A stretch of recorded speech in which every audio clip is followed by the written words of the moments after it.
Hello everyone, कैसे हैं आप सब। आई होप आप सब बहुत अच्छे होंगे। तो आज हम लोग जो है न्यू लेसन स्टार्ट करने वाले हैं इस वीडियो में। तो आइए कुछ चीज़ें जान लेते हैं आज हम लोग इस चैप्टर में क्या पढ़ने वाले हैं। ओके, तो आज हम लोग पढ़ने वाले हैं प्लांट्स हैबिटेट के बारे में। प्लांट्स की हैबिटेट, हैबिटेट जानते हैं आप? ठीक है, अगर नहीं जानते हैं तो आज हम लोग हैबिटेट के बारे में जानेंगे। ठीक है, वो आदत नहीं, दूसरी चीज़। आज हम लोग जानेंगे टेरेस्ट्रियल और लैंड प्लांट्स। टेरेस्ट्रियल नाम सुना है पहले कभी? नहीं, ओके कोई बात नहीं। दूसरा, एक्वेटिक और वाटर प्लांट्स। एक्वेटिक तो जरूर सुना होगा ना? Okay, some special plant. और हम लोग जानेंगे कुछ स्पेशल प्लांट्स के बारे में। क्या आप जानते हो कुछ स्पेशल प्लांट्स के बारे में? कोई बात नहीं, अगर नहीं जानते हो तो आज हम लोग जानेंगे। आइए स्टार्ट करते हैं। Plants grow almost all over the world. ठीक है, प्लांट्स जो हैं वर्ल्ड में सभी जगह पे होते हैं। ऐसा नहीं है कि प्लांट्स हमारे गार्डन में ही होते हैं, प्लांट्स हमारे स्कूल में ही होते हैं, या फिर प्लांट्स हमारे घर पे होते हैं, ऐसा नहीं है। प्लांट्स जो है वर्ल्ड में हर जगह होते हैं। ठीक है, कहाँ होते हैं? You can find plants on high mountains, deep oceans, hot and cold places, coastal areas और ड्राई एंड वेट प्लेसेस। आप प्लांट्स को कहाँ पा सकते हो? You can find on high mountains. आप प्लांट्स को हाई माउंटेन्स पे पा सकते हो। डीप ओशियंस, गहरे समंदर में भी देख सकते हो, वहाँ पे भी प्लांट मिलेंगे आपको। जो हॉट प्लेसेस होते हैं आपको वहाँ भी प्लांट मिलेंगे, जैसे डिजर्ट हॉट प्लेस होता है। ठीक है, आपको कोल्ड प्लेसेस पे मिलेंगे। ठीक है, आपको कोस्टल एरियाज में भी मिलेंगे, आपको ड्राई एंड वेट प्लेसेस पे भी मिलेंगे, सूखे और जो गीले जो प्लेस होते हैं ना वहाँ पे भी मिलेंगे आपको। लेकिन आपको एक चीज़ समझा दूँ, कोस्टल एरियाज क्या होता है। हॉट प्लेस, कोल्ड प्लेस और ड्राई प्लेस, वेट प्लेस, ये तो आप समझ रहे हो। कोस्टल एरिया होता है क्या, इसे थोड़ा सा समझो आप। सपोज दैट ये आपका इंडिया का मैप है। ओके, इंडिया का मैप आप सबने देखा है ना? वेरी गुड, आई होप आप सबने देखा होगा। ऐसे होता है क्या कुछ? ओके, अब बताओ कि यहाँ पे क्या होता है? इधर नहीं पता? यहाँ पे होता है बे ऑफ बंगाल। सॉरी, ये पूरा कट गया, फिर से बनाना पड़ेगा। ठीक है, कोई बात नहीं। ओके, जितनी बार बनाएंगे हम ना उतना जो है हमारा क्या होता है, अभ्यास होता है, लर्न, हम लोग उतना सीखते हैं जितनी बार बनाते हैं। ठीक है, तो यहाँ पे होता है बे ऑफ बंगाल, ये होता है ओशियन। ओशियन जानते हैं ना? तो यहाँ बे ऑफ बंगाल ओशियन होता है। यहाँ पे कौन सा ओशियन होता है? Arabian ocean. ठीक है, नीचे कौन सा ओशियन होता है? Indian ocean. ठीक है, अब ये बताओ यहाँ पे ओशियन में क्या होता है? वाटर। मतलब यहाँ पे सभी ये पूरा एरिया में क्या है? ये इधर वाटर है ना, और यहाँ से स्टार्ट होता है लैंड।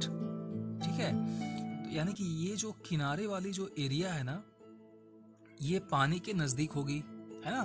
तो पानी के जो नजदीक वाली एरिया है ना, ये इसी को हम लोग बोलते हैं कोस्टल एरिया। ठीक है, ये क्लियर हो गया ना? कोस्टल एरिया आप समझ सकते हो। कोस्टल एरिया वो होता है जो पानी या समंदर के निकट होता है, जो नजदीक होता है। ठीक है, ओके, आगे चलते हैं। All plants like animals are adapted to live in certain places.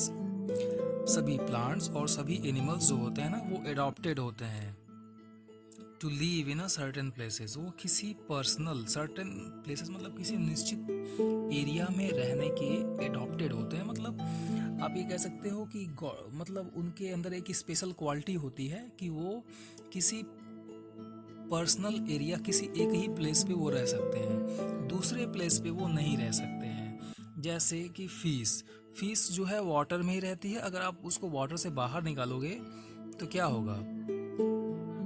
ठीक है, मछली जल की रानी है, जल ही उसका कैसे तो है, मछली जल की रानी है, जीवन उसका पानी है, जो है बाहर निकालोगे तो मर जाएगी। ठीक है, आगे स्टार्ट करते हैं। Plant habitat. अब हम लोग जानेंगे प्लांट का हैबिटेट क्या होता है। वही अभी हैबिटेट हम लोग जिसके बारे में बात कर रहे थे। ठीक है, तो हैबिटेट मतलब आदत नहीं होती है, एक होता है हैबिट मतलब आदत, लेकिन ये वो चीज़ नहीं है, ये दूसरा है। आइए जानते हैं क्या है ये।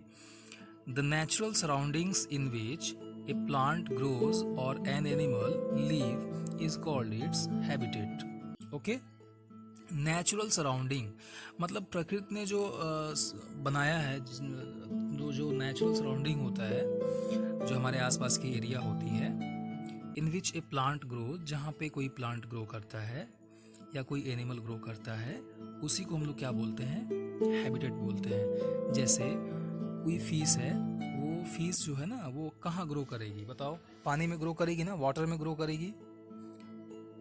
तो वाटर क्या है? वाटर उसके आसपास का एरिया हुआ ना।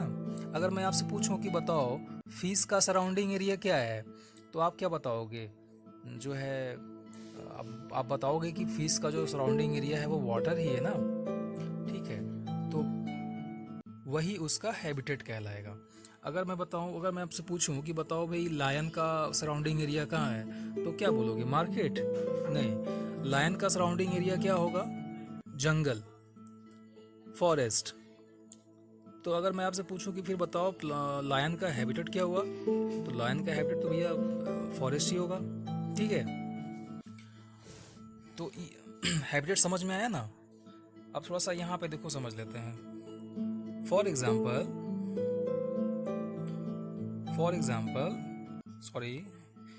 Example the habitat of fish is water. जैसे कि फिश का जो हैबिटेट है वो वाटर है। And that of cactus is the dessert. और कैक्टस का जो हैबिटेट है वो डिजर्ट है। क्यों? क्योंकि कैक्टस ना डिजर्ट में ही होता है, ठीक है, मोस्टली डिजर्ट में होता है। इसलिए plants growing in particular habitat develop some specific feature that help them to survive and flourish there. जो प्लांट या एनिमल किसी पार्टिकुलर हैबिटेट मतलब वो प्लेस जहाँ पे वो रहते हैं, वहाँ पे जिस प्लेस पे वो रहते हैं, तो वहाँ पे रहने के लिए उनके बॉडी में ना कुछ स्पेशल फीचर्स होते हैं जो उन्हें हेल्प करते हैं वहाँ पे उनको रहने के लिए। जैसे फिश के बॉडी में ना फिन्स होते हैं, और जो फिश की जो बॉडी है वो एरोप्लेन शेप में होती है। तो इससे क्या उनको हेल्प मिलती है? इससे उनको पानी में रहने में हेल्प मिलती है, क्योंकि वो पानी में आराम से इजीली फ्लो कर सकते हैं। और जो उनके पास जो फिन्स होते हैं ना, वो उनको तैरने में हेल्प करते हैं। तो वही उनका स्पेसिफिक फीचर हो गया, ठीक है। आइए आगे समझते हैं। तो this property is called adaptation. Adaptation क्या होता है?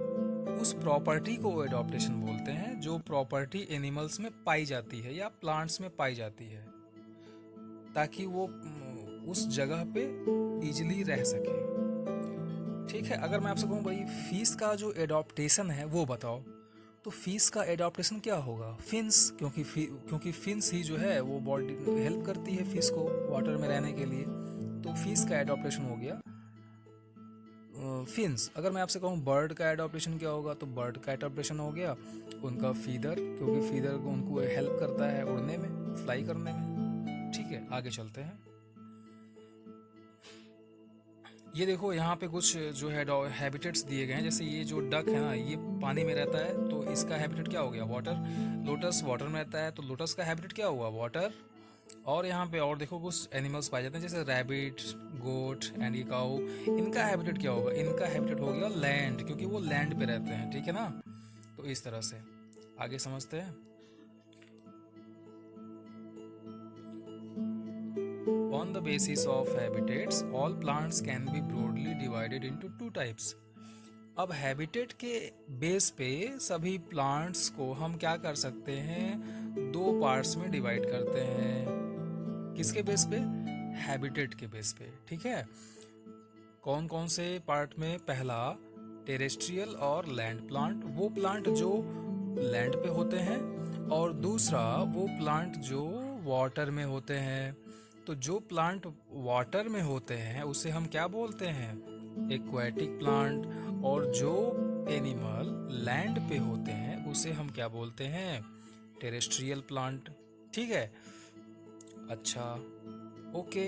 तो आज के टॉपिक में हमने जाना हैबिटेट के बारे में, हमने जाना एडॉप्टेशन के बारे में, और हमने ये जाना कि हैबिटेट के अकॉर्डिंग प्लांट्स को हम टू टाइप में डिवाइड कर सकते हैं। पहला टेरेस्ट्रियल प्लांट या लैंड प्लांट, और दूसरा एक्वाटिक प्लांट और वाटर प्लांट।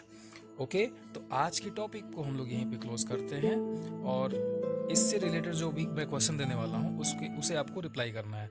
देखते हैं कौन पहले रिप्लाई करता है। जो पहले रिप्लाई करेगा उसका नाम मैं अगले वीडियो में अनाउंस करूँगा। Thank you.